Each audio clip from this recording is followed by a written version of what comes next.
जय Hind defence lovers. आज की टॉप हेडलाइंस कुछ इस प्रकार है। अगले साल आर्मी डे परेड के दौरान इंडियन आर्मी पेश करेगी अपनी नई यूनिफॉर्म। सीएजी ने इंडियन आर्मी और रक्षा मंत्रालय को किया क्रिटिसाइज। 6 महीने से इंडियन आर्मी की नॉर्दर्न कमांड के मेडिकल ब्रांच के प्रमुख की पोस्ट है खाली। जम्मू कश्मीर में चलाए गए जॉइंट ऑपरेशन में भारत की फोर्सेस को मिली एक बड़ी सफलता। और श्रीलंका के फॉर्मर आर्मी कमांडर ने दी चेतावनी और कहा कि चाइना के डेप्थ ट्रैप में फंसकर श्रीलंका की हालत भी हो सकती है युगांडा जैसी।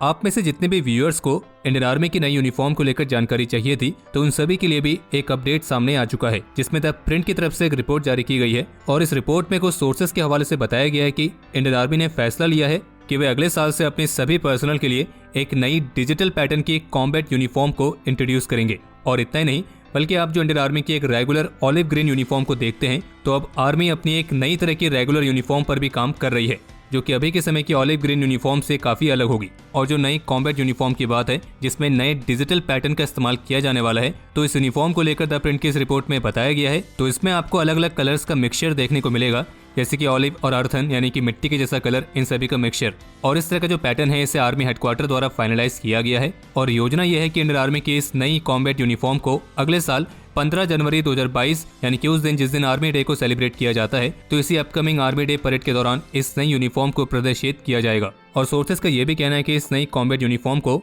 दुनिया भर की मेजर आर्मीज द्वारा पहने जाने वाली अलग अलग यूनिफॉर्म्स को स्टडी करके ही शॉर्टलिस्ट किया गया है। और अगले साल से इस नई यूनिफॉर्म को रोल आउट कर दिया जाएगा और ये आर्मी के सभी पर्सनल के लिए होगी। और बाकी सोर्सेस का ये भी कहना है कि आर्मी फिलहाल रेगुलर ऑलिव यूनिफॉर्म को भी चेंज करने की प्रोसेस में है, लेकिन फिलहाल अभी इस पर कोई फाइनल डिसीजन नहीं लिया गया है। हाँ, लेकिन अगर इस रेगुलर ऑलिव यूनिफॉर्म में कुछ बदलाव किए जाते हैं, तो इसमें एक बदलाव ये हो सकता है कि पैंट और शर्ट दोनों का कलर अलग अलग हो सकता है। और नई कॉम्बैट यूनिफॉर्म का जो मटेरियल है, वो लाइट तो होगा लेकिन काफी मजबूत होगा, और वो समर और विंटर्स दोनों ही तरह के सीजन्स के लिए सूटेबल होगा। और ये भी कहा गया है कि इस नई यूनिफॉर्म वाले बदलाव के तहत अभी जो शर्ट को पैंट के अंदर टक करने वाला स्टाइल है, उसे शायद अब अपनाया ना जाए। यानी कि अब ऐसा हो सकता है कि जो शर्ट्स होंगी वो बाहर ही रहेंगी। और अभी फिलहाल ये भी क्लियर नहीं है कि इस नई कॉम्बैट यूनिफॉर्म में शोल्डर और कॉलर टैग्स रहने वाले हैं या नहीं, जैसे कि अभी के समय की कॉम्बैट यूनिफॉर्म में होते हैं। और बाकी जिस तरीके से आर्मी अपनी यूनिफॉर्म में बदलाव कर रही है, तो उसी तरीके से पिछले साल इंडियन नेवी की तरफ से भी एक नई कैमोफ्लेज यूनिफॉर्म को इंट्रोड्यूस किया गया था। और अभी इंडियन कोस्ट गार्ड की भी जो नई कॉम्बैट यूनिफॉर्म इंट्रोड्यूस की गई है,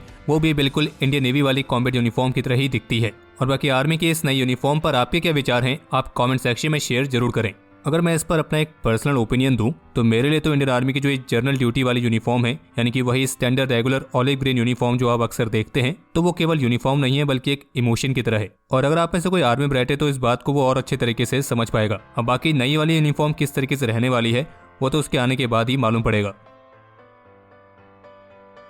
सीएजी ने इंडियन आर्म फोर्सेस पर्सनल के लिए ड्रेस अलाउंस को दिए जाने वाला जो निर्णय लिया गया था, तो उस निर्णय को लागू करने की योजना में कमी पाए जाने के लिए रक्षा मंत्रालय को क्रिटिसाइज किया है। और इस मामले पर मंगलवार को सीएजी ने राज्यसभा के सामने एक रिपोर्ट पेश करी, जिसमें यह कहा गया था कि अधिकारी स्तर से नीचे के कर्मियों को ड्रेस अलाउंस यानी कि वर्दी भत्ता प्रदान करने के लिए 7वें वेतन आयोग यानी कि 7th पे कमीशन की सिफारिश के बावजूद रक्षा मंत्रालय द्वारा इस मामले पर स्पष्टीकरण जारी करने में कई महीने लग गए। इस रिपोर्ट के मुताबिक वित्तीय मंत्रालय ने वेतन आयोग की सिफारिशें अगस्त 2017 में ही स्वीकार कर ली थी, लेकिन रक्षा मंत्रालय ने इंडियन आर्म फोर्सेस को इस निर्णय के बारे में जानकारी देने में ही 3 महीने लगा दिए, और फिर बुनियादी और विशेष वर्दी यानी कि यूनिफॉर्म पर विस्तृत स्पष्टीकरण जारी करने में 8 महीने और लगा दिए। और सीएजी की तरफ से इंडियन आर्मी को भी सोलर फोटोवोल्टिक पावर प्रोजेक्ट्स में देरी करने के लिए क्रिटिसाइज किया गया है। उनका कहना था कि ministry of new and renewable energy की तरफ से 2016 में सोलर फोटोवोल्टिक प्लांट्स को स्थापित करने की स्कीम को मंजूरी दी गई थी, और आर्मी ने 72 लोकेशंस पर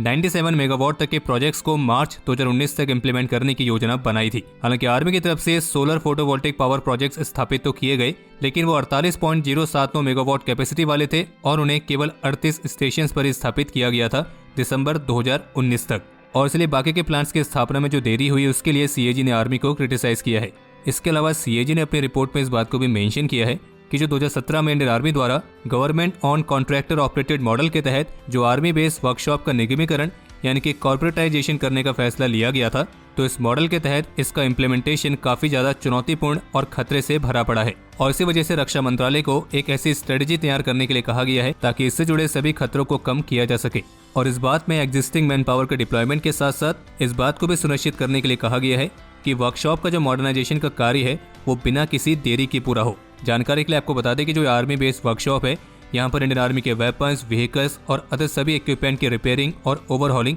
यानी कि मरम्मत का कार्य होता है। एएनआई की तरफ से एक रिपोर्ट जारी की गई है जिसमें बताया गया है कि इंडियन आर्मी की नॉर्दर्न कमांड, जो कि चीन और पाकिस्तान के साथ लगने वाले हाईली सेंसिटिव बॉर्डर्स की देखभाल करती है, तो इस कमांड की जो मेडिकल ब्रांच है उसमें पिछले 6 महीने से कोई भी प्रमुख नहीं है। और इस रिपोर्ट के मुताबिक किसी भी आर्मी कमांड की मेडिकल ब्रांच का जो प्रमुख होता है तो इसे एक बहुत ही क्रूशियल अपॉइंटमेंट माना जाता है, क्योंकि वो उस कमांड के सभी पर्सनल के लिए सारी मेडिकल रिक्वायरमेंट्स का कोऑर्डिनेशन और दूर दराज के क्षेत्रों से सैनिकों के इवैक्यूएशन जैसे मेडिकल इमरजेंसीज को भी डील करता है। और इंडियन आर्मी कमांड्स में इस मेडिकल ब्रांच के लिए मेजर जनरल रैंक के ऑफिसर को नियुक्त किया जाता है। और एएनआई की रिपोर्ट के मुताबिक नॉर्दर्न कमांड के मेडिकल ब्रांच के हेड की जो पोस्ट है वो पिछले 6 महीनों से खाली पड़ी है। हालांकि इस रिपोर्ट में कुछ सोर्सेज के हवाले से बताया गया है कि पिछले महीने इस पोस्ट के लिए जिस ऑफिसर को तैनात किया गया था तो उसमें भी अंतिम समय में बदलाव होने के कारण उसकी जो ज्वाइनिंग है उसमें 2 महीने की देरी हो गई है। और जबकि आर्मी की तरफ से इस अपॉइंटमेंट के लिए ऑफिसर्स की पोस्टिंग के लिए प्रपोजल भेजा गया है, लेकिन अभी भी उस पर निर्णय होना बाकी है। और एएनआई की रिपोर्ट में कुछ सोर्सेज के हवाले से भी बताया गया है कि उधमपुर का जो कमांड हॉस्पिटल है वो भी पिछले 2 महीने से अपने प्रमुख के बिना है, क्योंकि यहाँ पे जो पहले कमांडेंट थे उन्हें अब राजधानी में स्थित आर्मी की आरआर हॉस्पिटल में मूव कराया गया है। जम्मू कश्मीर के पुलवामा में लॉन्च किए गए एक जॉइंट ऑपरेशन में भारत के फोर्सेस को बड़ी सफलता हाथ लगी है, क्योंकि इस ऑपरेशन के दौरान पाकिस्तान द्वारा समर्थित 2 इंसानी रूपी सुअर को होरीफाइड यानी कि ढेर कर दिया गया है, जिनमें से एक की पहचान जैश के कमांडर याशिर पारे के तौर पर हुई है, जो कि एक आईडी एक्सपर्ट था, और जबकि दूसरे की पहचान फुरकान के तौर पर हुई है और ये एक विदेशी आतंकी था। और ये दोनों ही कई सारे अपराधों में शामिल थे। और अभी जब हम ये वीडियो रिकॉर्ड कर रहे हैं तो एक रिपोर्ट ये भी सामने आई है कि श्रीनगर में आतंकियों द्वारा एक ट्रैफिक पुलिस पर्सनल पर हमला किया गया था, जिसमें वो घायल हो गया। और ये हमला तब हुआ जब ट्रैफिक पुलिस पर्सनल ट्रैफिक को रेगुलेट कर रहा था, और उस घायल पुलिस पर्सनल को हॉस्पिटल में शिफ्ट कर दिया गया है और बाकी एरिया की घेराबंदी करके सर्च ऑपरेशन जारी है। इसके अलावा पंजाब पुलिस को भी एक बड़ी सफलता हाथ लगी है, जिसपे उन्होंने गुरदासपुर से सुखविंदर सिंह नाम के एक व्यक्ति को गिरफ्तार किया है और उसके पास से 1 किलोग्राम तक का RDX बरामद हुआ है। और ऐसी भी संभावना जताई गई कि जो इस सुखविंदर सिंह नाम का व्यक्ति है ये पाकिस्तानी स्मगलर्स के साथ डायरेक्ट टच पे था और उनकी मदद से ही उसके पास RDX भी आया है। और बाकी फिलहाल पुलिस अभी इस बात का पता लगाने की कोशिश कर रही है कि इस एक्सप्लोजिव का इस्तेमाल कहां पर किया जाने वाला था। बाकी इन सब के अलावा न्यूज़ 18 की तरफ से भी एक रिपोर्ट सामने आई है, जिसमें बताया गया कि राजस्थान के जैसलमेर से एक व्यक्ति को गिरफ्तार किया गया है और उस पर आरोप है कि वो पाकिस्तानी ISI के लिए जासूसी का काम कर रहा था। गिरफ्तार किए गए व्यक्ति का नाम है निबाब खान, जो कि जैसलमेर में मोबाइल सिम कार्ड्स को सेल करने वाली एक छोटी शॉप चलाता था और इस पर शक है ये काफी लंबे समय से पाकिस्तानी ISI के साथ जुड़ा हुआ था। और ऑफिशियल्स का ये भी कहना है कि निबाब खान ने 2015 में पाकिस्तान को भी विजिट किया था और इसी विजिट के दौरान वो पाकिस्तानी ISI हैंडलर के कांटेक्ट में आया था और फिर जहां उसे 15 दिन की ट्रेनिंग भी दी गई थी और बदले में 10,000 रुपए भी दिए गए थे। और फिर भारत वापस आने के बाद उसने पाकिस्तानी एजेंसी के लिए जासूसी करना स्टार्ट किया और इस पर आरोप है कि इस सोशल मीडिया प्लेटफॉर्म के माध्यम से पाकिस्तानी एजेंसी को इंडियन आर्मी की लोकल एक्टिविटीज से रिलेटेड इन्फॉर्मेशन पास करता था। और ये तक कहा गया कि आरोपी न्यू दिल्ली में स्थित पाकिस्तानी हाई कमीशन के टच में भी था और इसके जो पाकिस्तानी हैंडलर्स हैं वो हवाला और अदर ऑनलाइन ट्रांजैक्शंस के माध्यम से उसको पैसा भेजते थे। BSF ऑफिशियल की तरफ से बताया गया है कि इंडियन अथॉरिटीज द्वारा इस बात की पूरी कोशिश की जा रही है कि 2022 यानी कि अगले साल तक भारत के नॉर्थ ईस्टर्न स्टेट और बांग्लादेश के बीच के अधिकतर हिस्सों पर जो बॉर्डर फेंसिंग का कार्य है वो कंप्लीट हो जाए, ताकि भारत की सीमा सुरक्षा को और अच्छी तरीके से सुनिश्चित किया जा सके। और इसके साथ BSF ऑफिशियल का ये भी कहना था कि मेघालय में इंडो बांग्ला बॉर्डर पर 30% बॉर्डर फेंसिंग का कार्य अभी भी पूरा होना बाकी है और इसमें देरी होने के कई अलग अलग कारण हैं, लेकिन इसमें जो सबसे प्रमुख कारण है वो है लैंड एक्विजिशन हर्डल्स, यानी कि जमीन के अधिग्रहण में आने वाली बाधाएं। लेकिन पूरी कोशिश है कि इस बचे हुए 30% के कार्य को भी जल्द ही पूरा कर लिया जाएगा। और जबकि इन सबके अलावा BSF DG की तरफ से अफगानिस्तान की तरफ से भारत के लिए उत्पन्न होने वाले संभावित खतरे को लेकर पहली बार बयान देखने को मिला है, जिसमें उनका ये कहना था कि तालिबान कैडर जो अब फ्री है और अब उनके पास तो हथियार भी हैं, तो ये एक चिंता का विषय बन सकता है, क्योंकि अफगानिस्तान में तालिबान द्वारा लूटे गए जो हथियार हैं उनको भारत में स्मगल करके उनका इस्तेमाल टेरर रिलेटेड एक्टिविटीज में किया जा सकता है। लेकिन इसी खतरे को देखते हुए हम पूरी तरीके से अलर्ट पर हैं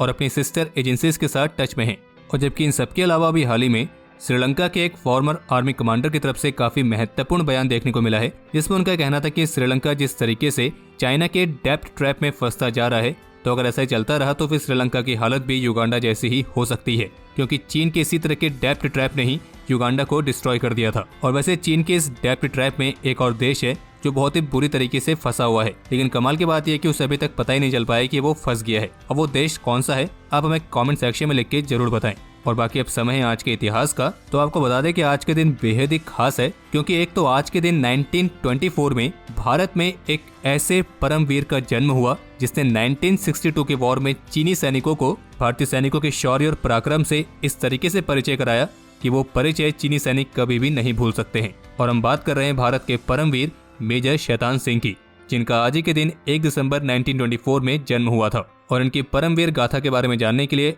आप हमारे रेजांगला वाली वीडियो देख सकते हैं। बस आपको करना यह है कि YouTube पे जाना है, लिखना है रेजांगला डिफेंस कॉर्ड, आपके सामने वीडियो आ जाएगी। और जबकि आज ही के दिन 1971 में इंडो पाक वॉर के दौरान इंडियन आर्मी के सेकंड लेफ्टिनेंट हवा सिंह ने अपने दम्य साहस और वीरता का परिचय दिया था। और इस 1971 वाले वॉर में एक बेहद ही महत्वपूर्ण भूमिका निभाई थी और इसके लिए उन्हें मरणोपरांत वीर चक्र से सम्मानित किया गया। इसके अलावा क्या आप जानते हैं कि सेकेंड वर्ल्ड वॉर के बाद 1945 के बाद से इंडियन नेवी का जो नेवी डे है उसे 1 दिसंबर को सेलिब्रेट किया जाता था। और फिर मई 1972 में फैसला लिया गया था कि जो नेवी डे है उसे अब 1 दिसंबर के बजाय 4 दिसंबर को सेलिब्रेट किया जाएगा। और ये फैसला खास करके इसलिए लिया गया क्योंकि 1971 के इंडिया पाकिस्तान वॉर में इंडियन नेवी ने जो बेहद ही महत्वपूर्ण भूमिका निभाई थी, तो नेवी की इसी कार्रवाई को याद करने के उद्देश्य के साथ यह तय हुआ कि अब से नेवी डे 4 दिसंबर को सेलिब्रेट किया जाएगा। और बाकी अगर आप यहाँ तक वीडियो देख ही चुके हैं तो कृपया करके वीडियो को लाइक भी कर ही दीजिए, क्योंकि अब यूट्यूब ने तो डिसलाइक को दिखाना तो बंद कर दिया है और जब तक लाइक दिख रहे हैं तब तक तो कम से कम आप लाइक कर ही सकते हैं। और अब समय है आज के टॉप 3 कमेंट्स का, जो ये रहे आपकी स्क्रीन पर।